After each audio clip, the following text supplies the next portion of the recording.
February, happy Black History Month.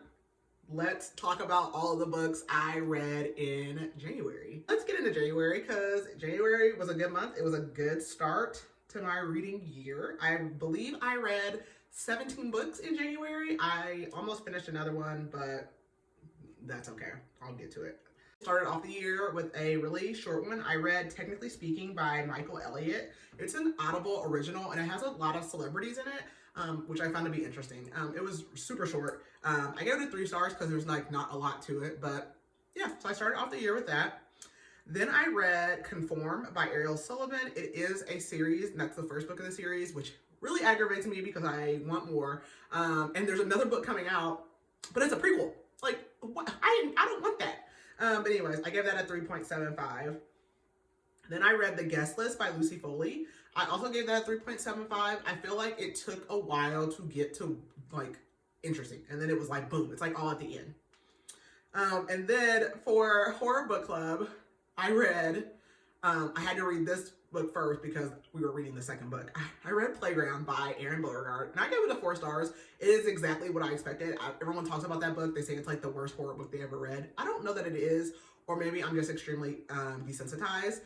It is gory, graphic, horrible. So if you're not into that, you should not read it, but I enjoyed it. I gave it a 4 stars.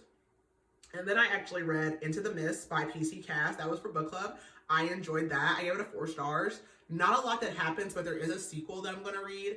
I actually bought it's a 2-for-1 on Audible, so I have it already. And I'm interested to read more. So I gave that a 4 stars.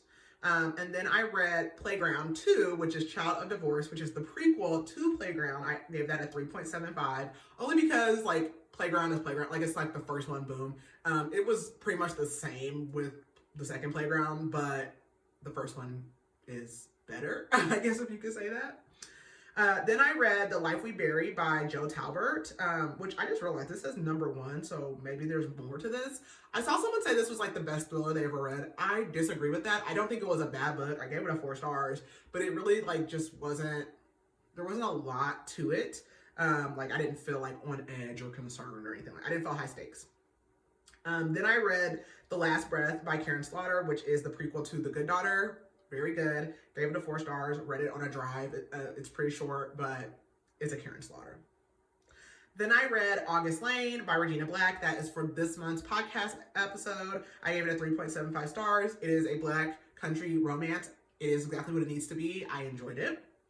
Then I read Necessary Women by Karen Slaughter. That was a 3.5 star also. It is very short. I was trying to get like all her little like short standalones out of the way. Enjoyed it, but not much to it. Also Cold Cold Heart by Karen Slaughter as well. Gave that a 3.5. Not a lot to that as well.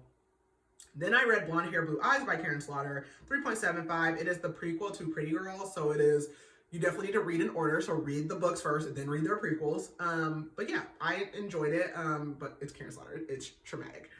Then I read The Aftermath by Tracy Wolff. It is a new release. It comes out on the 6th. I read it for the podcast, and I gave it a 3.75. It is middle grade, so just know that going in, it would be really good if you have middle grade readers, but I enjoyed it.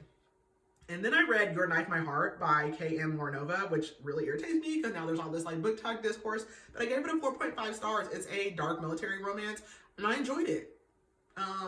But apparently, I don't know. I'm not getting into that. Then I read Triptych by Karen Slaughter, which is the first book in the Will Trent series, so I'm pretty much done with all of her standalones. So I read that. I gave it a 4 stars. I also started the Grant County series, so I read Blindsided by Karen Slaughter and also gave that a 4 stars. And then I finished off the month with the new Frida. I literally got it the day it came out. It is Dear Debbie by Frida McFadden. I gave it a 4 stars. I was missing Frida. I like Debbie in the book. It ended how I wanted it to end. And I was surprised still at the end. So Frida is still Frida. And we know what we're getting with her. And I really enjoyed it. So I was happy to have that come out and get it read. So that is everything I have read, or I read in January to kick off the year. That is 17 books. I will throw in my graphic at the beginning and then I will have it again at the end. Let me see. Actually, I need to generate my graphic. All right. So yeah, I read 17 books, 448 pages, 122.5 hours. Average rating was 3.82 stars. mostly read thriller. I've been on a thriller kick. I'm still reading romance, but romance is actually third. It's thriller, mystery, then romance. So, yeah, no. But I'm very happy with how I started off the month, or the year, I should say. So, what did you guys read in January? What recommendations do you have? And then I will post a TBR for February. I don't think I posted my January one, actually. So, I'll post one for this month.